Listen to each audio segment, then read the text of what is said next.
Assalamualaikum warahmatullahi wabarakatuh. Sekarang kita lanjutkan kisah Nabi Isa dan Raja Jumjumah atau dialog dengan ahli kubur pada episode 3. Tapi sebelum itu jangan lupa like, komen, dan subscribe serta tekan tombol lonceng pada video kami ini. Mudah-mudahan apa yang kami sajikan ini bisa bermanfaat bagi kita semua. Amin, amin ya rabbal alamin. Pada waktu itu, hamba tidak mengetahui lagi bagaimana nasib hamba selanjutnya. Namun kemudian hamba melihat 4 buah kursi tersimpan di kanan dan di kiri arasnya Allah. Lalu hamba menanyakan kepada malaikat yang menyiksa hamba mengenai siapa yang mendapatkan anugerah Allah Ta'ala akan kursi tersebut.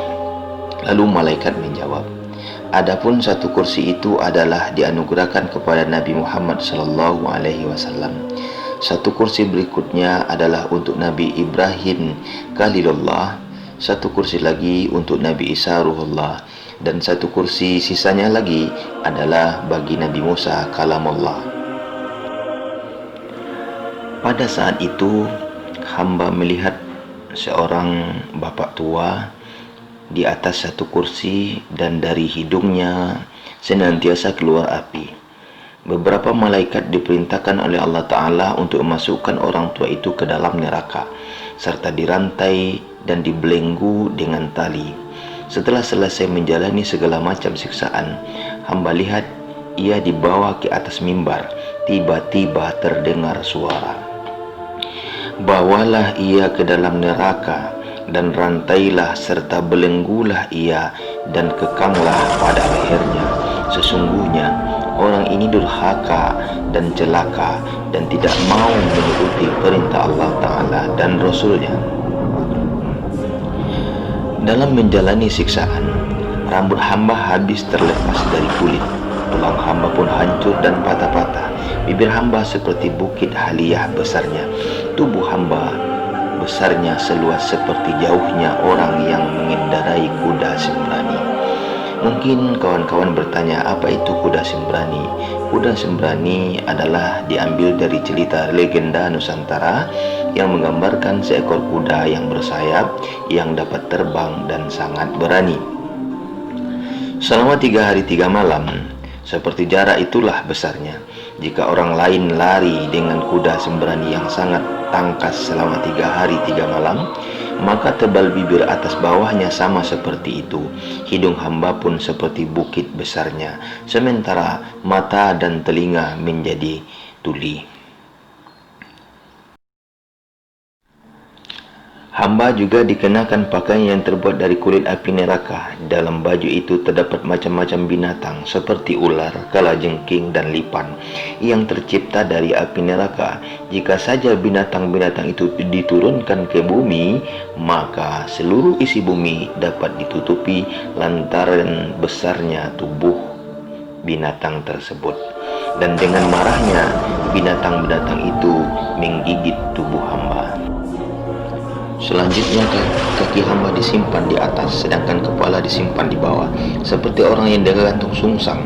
Andai saja penghuni dunia menyaksikan penyiksaan ini, niscaya seluruhnya akan sangat terkejut dan takut karena kedahsyatan siksaan itu. Setelah selesai dari tempat ini, hamba dibawa kepada saksi yang lain. Kemudian diserahkanlah hamba kepada malaikat Zabaniyah. Hamba disuruh untuk memakai sebuah sepatu terbuat dari api yang panjangnya 10 gas atau lebih kurang 110 meter dan tingginya 40 gas. Apabila dipakai ke kaki sepatu itu, maka timbullah rasa hangat di dalam dada dan sangat panas hingga terasa hancur lebur. Asapnya naik sampai ke otak hamba. Ya Nabi Isa Ruhullah, makanan hamba dari tembaga dan timah yang dilebur. Setelah selesai menjalani siksaan di tempat ini, kemudian hamba dibawa ke satu bukit dari api neraka. Hamba lihat beribu-ribu bukit dari api neraka. Di atas bukit-bukit itu terdapat batu-batu dari api neraka juga. Ada pula pepohonan yang tercipta dari api neraka pula, serta binatang-binatang yang terbuat dari api neraka juga. Pada satu bukitnya terdapat siksaan beribu-ribu macam, dan beribu-ribu macam api. Terdapat pula sungai-sungai api yang airnya berasal dari tembaga, timah, dan besi yang telah melebur. Ada juga airnya yang berasal dari darah dan nanah yang berbau sangat anyir dan busuk. Tiap-tiap sungai airnya berputar-putar dan bunyinya bagaikan guru dan halilintar yang membelah angkasa. Demikianlah yang hamba dengar, terdengar hingga 1000 tahun perjalanan manusia. Ketika hamba sampai di atas bukit, binatang-binatang itu disuruh malaikat Zamadia menyiksa hamba beratus-ratus kali. Andai saja anak dari seekor ular itu di antaranya ada yang terjatuh ke bumi, maka hancurlah bumi karena saking dahsyatnya bisa ular tersebut. Lalu hamba dibawa ke dalam sungai. Seluruh anggota badan dan persendian tulang rasanya seperti hancur lebur. 300 kali hamba digigit. Kemudian di bawah bukit beribu-ribu siksaan dan azab Allah Ta'ala hamba rasakan lagi. Dan tubuh hamba diikat dengan tali dan api, dan dirantai dengan rantai yang terbuat dari api juga. Hamba pun diikat kepada sebuah pohon yang terbuat dari api neraka juga, sedangkan rantai membelenggu hamba, dan dililitkan pula kepada pohon itu. Hanguslah tubuh hamba, dan hancurlah daging hamba rasanya. Hamba sendiri ketika hidup kembali tidaklah ada bandingannya siksaan-siksaan yang telah dialami itu. Ya Nabi Isa Ruhullah, begitu menderitanya hamba pun menangis dengan menjadi-jadi serta berseru-seru kepada Allah Azza wa Jalla.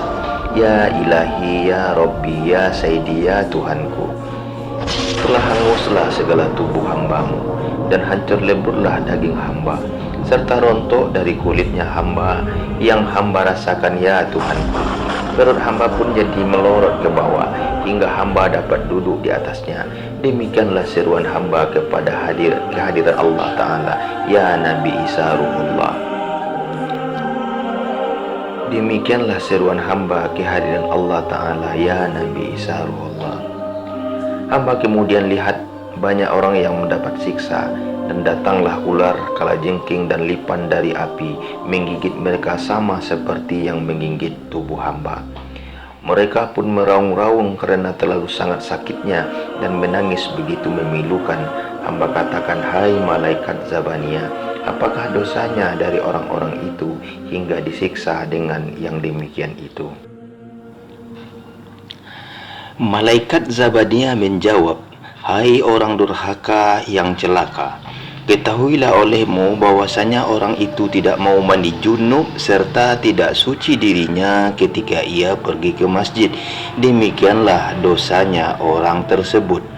Raja Jumjumah berkata, ya Nabi Isa Ruhullah, hamba lihat orang-orang yang matanya dituangi dengan api yang menyala-nyala. Dia terbaring dan tergantung seraya berseru kepada Allah Subhanahu wa Ta'ala. Hamba pun bertanya kepada malaikat Zabania mengenai hal itu. Lalu malaikat Zabania menjawab bahwasanya sesungguhnya orang itu ketika di dalam dunia sering mengintip aurat istri orang lain serta berusaha untuk menggodanya. Ya Nabi Isa Ruhullah, hamba juga melihat seorang perempuan yang tengah muntah-muntah dengan lidahnya yang menjulur hingga ke kakinya. Dari mulutnya keluar nanah dan darah yang bergumpal-gumpal. Kemudian disuapinya dengan daging dari api serta digantung secara sungsang. Kepalanya di posisi ke bawah sedangkan kakinya berada di atas, dan di bawahnya ada api yang menyala-nyala. Ia menyeru-nyeru dengan tangisannya yang sangat memilukan. Suaranya begitu ramai menyayat hati. Hamba pun bertanya kepada malaikat Zabania, apakah dosa dari orang tersebut? Malaikat Zabania menjawab, mereka itulah yang melakukan aborsi. Sebagian yang hamba lihat lehernya tergantung pada rantai dari api yang menyala-nyala. Dan hamba bertanya lagi kepada malaikat Zabania, apakah dosanya orang itu, wahai malaikat Zabania? Maka malaikat Zamadia menjawab, orang itu tidaklah sekali-kali mau mengambil air wudhu solat ketika hidupnya di dalam dunia. Ujar malaikat Zabania.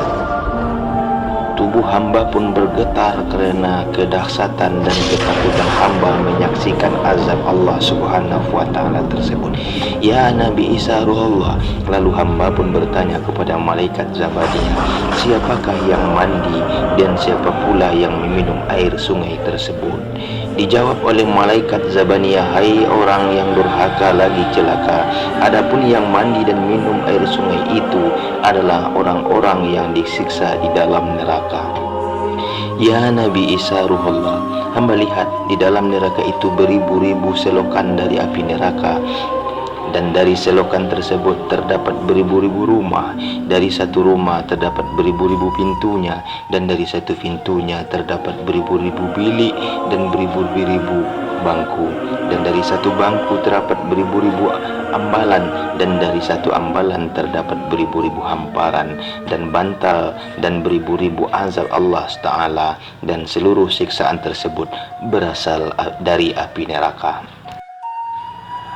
Hamba lihat di dalam neraka itu ada mahligai dari api, dan pada satu mahligainya terdapat beribu-ribu pintu, dan pada satu pintu terdapat beribu-ribu bilik dan bangku, dan dari satu bangku terdapat beribu-ribu hamparan dan bantal.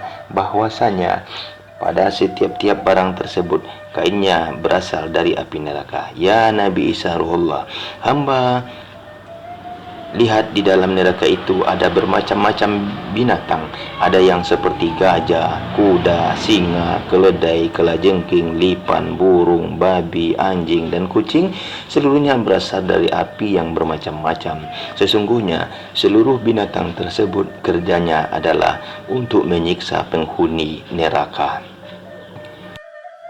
Sesudah hamba merasakan dan melihat berbagai macam siksaan neraka, hamba dibawa oleh malaikat Zabaniyah ke atas bukit yang bernama Bukit Sakuna. Sampai ke atas bukit tersebut dapat ditempuh oleh manusia biasanya adalah selama 70.000 tahun, dan terdapat 70.000 tempat pemberhentian. Terdapat pula 70.000 macam siksa di tempat itu. Ya Nabi Isa Ruhullah, di Bukit Sakuna terdapat 70.000 malaikat yang pekerjaannya adalah menghancurkan tembaga, timah, dan besi sebagai bahan untuk menyiksa orang-orang yang tidak mau menuruti akan perintah Allah Ta'ala dan Rasulnya.